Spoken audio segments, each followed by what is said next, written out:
Welcome everyone to Marvel Hub. This is DK Dynamite, and today we have another episode of I Saw Avengers Endgame early. Another crazy leak that I think is worth reading here in a video. This was posted by Captain Marvel 324 over on the Marvel Studios Spoilers Reddit. Now this goes as crazy as to say that Cap has a happy ending and goes to rule Asgard alongside Thor. So a pretty cheesy ending that I'm sure you guys are going to want to know a little bit about.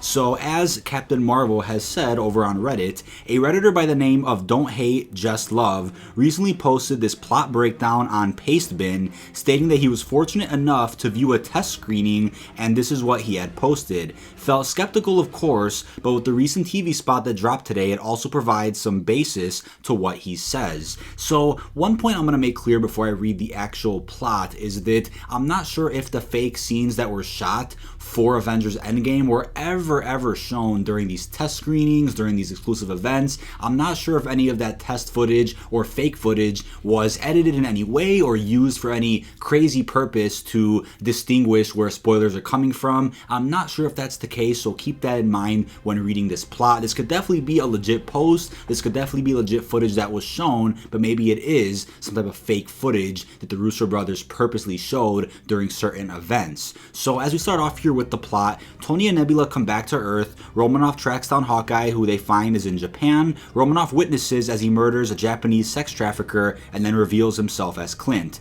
She's surprised to see what he has become and reveals he's watched his own life and children turn to dust and there was nothing he could do about it. Romanoff tells him they now have a chance to take it all back and brings him to the compound. The Avengers, except for Tony and Banner, head to Thanos' farm, kill him, and they escape with the gauntlet. But they found it useless because it's broken. Thanos reunites with Lady Death, apparently being portrayed by Catherine Langford. When asked about Lady Death, user wrote in the comments of his post, when Thanos meets Death, she initially presents herself as the young version of Gamora seen in Infinity War while talking to Thanos about the snap, and that's a form she knows he's familiar with. She then morphs into a humanoid form who is supposed to represent one of the female Titans from Thanos' homeworld, as they're all human looking except for him. Portrayed by Catherine Langford, this is the mysterious role she's playing. While talking about his failure to save Titan, and then her skin disintegrates to reveal her true skeleton form, as she states that his failures led to the snap, and the snap brought him to her, and how she has awaited him. Several years pass. Steve and Tony are in a support group to deal with their failures. Thor is now a hobo living with Meek and Korg and has grown his hair and beard out. Banner is still trying to work out his differences with the Hulk and goes to Wong for help, who manages to use a spell to merge the two together, which is a fairly painful process for Banner, but ultimately leads to Professor Hulk, who has Banner's voice and more of his facial features. He's also slightly smaller than his previous Hulk form. Scott comes out of the quantum realm and finding everything in shambles, he decides to head to the Avengers compound and rings the doorbell, reintroducing himself. War Machine comes out fully armored and surprises him, allowing him full access. They fill him in on the events of Infinity War and he talks to them about the quantum realm and about Hank Pym's work. They then decide that maybe Tony and Bruce could work on the quantum tunnel and improve it. They agree and start to work on the quantum tunnel and Scott helps them with the quantum suits. They then suit up and enter the quantum realm as Cap gives a voiceover similar of that to his speech in the trailer. They travel back to various points in time with the Infinity Stones as they figure they can recharge them by having them in close proximity to their past counterparts. They split up during the Battle of New York and recharge different stones. It's worth noting that they managed to convince their past selves to help them, but at first their past selves believe them to be imposters and attack them before gaining their trust. They recharge the Mind and Space Stones. They travel back to Xandar in the events of Guardians of the Galaxy and recharge the Power Stone, recharge the Time Stone during Doctor Strange, who reveals he saw this moment while looking through outcomes, and even went as far as to go back in time and alert Nick Fury about the events of Infinity War, in which the Avengers survived the snap, so he knows who to recruit, which is why Nick Fury managed to get promoted, as he has lots of inside knowledge, and why Doctor Strange is on Hydra's radar before even becoming Doctor Strange. They go to nowhere when to recharge the Reality Stone, and lastly recharge the Soul Stone on Vormir, as Nebula takes them to Vormir, but Thanos has not yet retrieved the stone. Cap and Red Skull have a brief reunion reunion where Cap goes to attack him, but Red Skull informs him he's left those deeds behind him and is now solely guardian of the stone. Red Skull then senses Thanos' presence, and the heroes hide and wait for him to retrieve the stone. Red Skull remains silent as he knows Thanos retrieving the stone will free him from his prison. As Thanos gets the stone, the Avengers are attempting to attack him, especially Nebula having witnessed Gamora's death, but play it safe and decide to play the waiting game as killing him now will mess up their plans. Scott shrinks with the Soul Stone and manages to get in close enough proximity to Thanos to recharge it before they all quantum away. Thanos has been watching the whole time with Lady Death, who realizes they could undo Thanos' work, so she allows him to come back to life and resurrects him. He awakens on Titan and puts his armor back on before proceeding to unveil his double-bladed sword, which he states he hasn't used in a long time.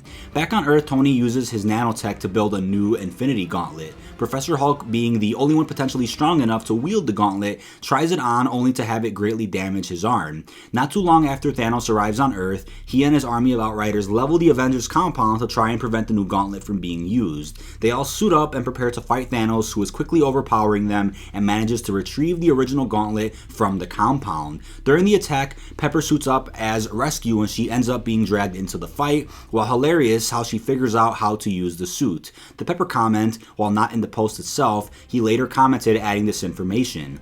Despite it now being useless during the fight, he tries to steal the stones back from the Avengers so he can finish them once and for all. Thor mentions to Hulk that he could possibly use the Time Stone to repair Mjolnir, and they could use it against Thanos as they'll need all the help they can get. So Hulk, recovering from the damage but still able to wield the gauntlet, creates a portal to Norway and reverses the damage to Mjolnir.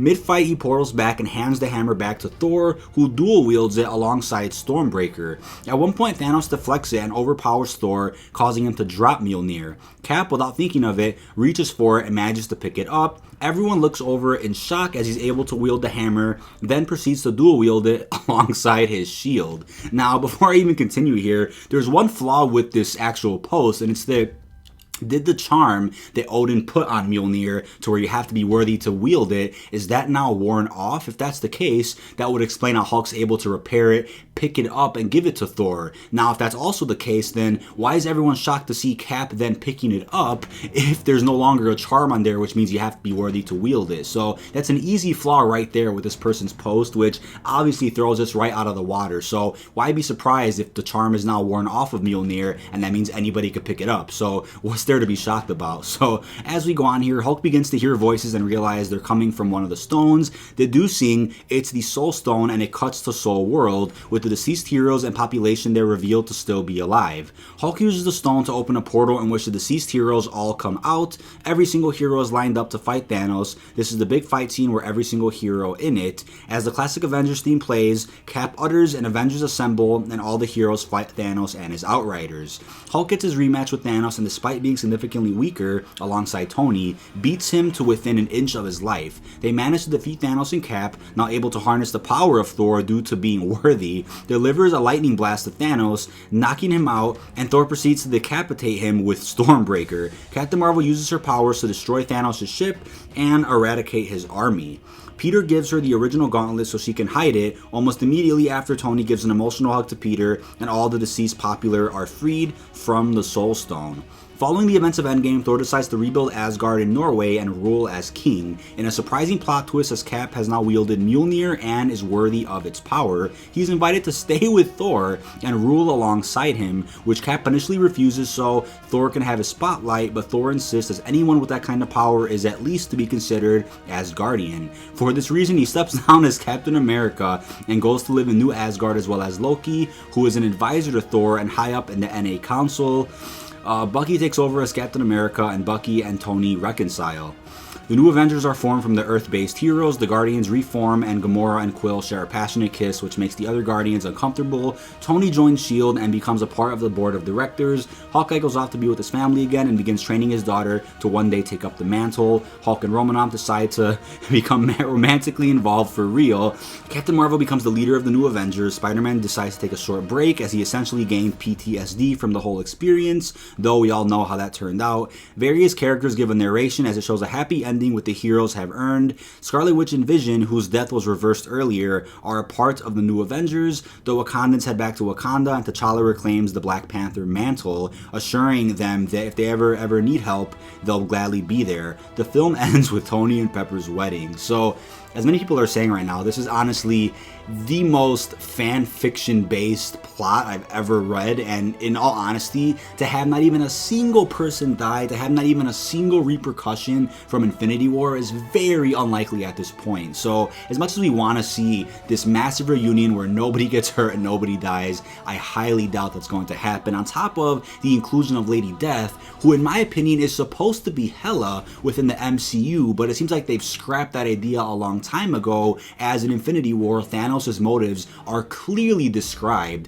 when he talks to Doctor Strange over on Titan and talks about why he wants to balance the universe. He's not trying to impress Lady Death as he was in the comics. No, he has a completely different set of motives, and it's already been made clear. So to kind of shoehorn in Lady Death throughout this film, to not explain how Loki comes back to life, to not explain how Vision comes back to life, to not even talk about how Captain Marvel's inclusion to the team changes the outcome of things, to not include those details in this plot really doesn't make sense. And clearly a lot was left out intentionally to kind of raise suspicion about the actual legitimacy to this post. Now, there's a lot in here that's wrong. As I mentioned earlier, the part where Cap somehow picks up Mjolnir, there's nothing shocking about that if the charm that means you have to be worthy to wield it is now gone. So they could easily say that charm is now gone after Odin passed away. The charm no longer exists. They could say that and I'll believe it, but where's the reason to be shocked when Cap does pick it up if the Hulk was able to pick it up? So that's already a very confusing part about this plot, which I think is pretty funny. And also, to have Cap retire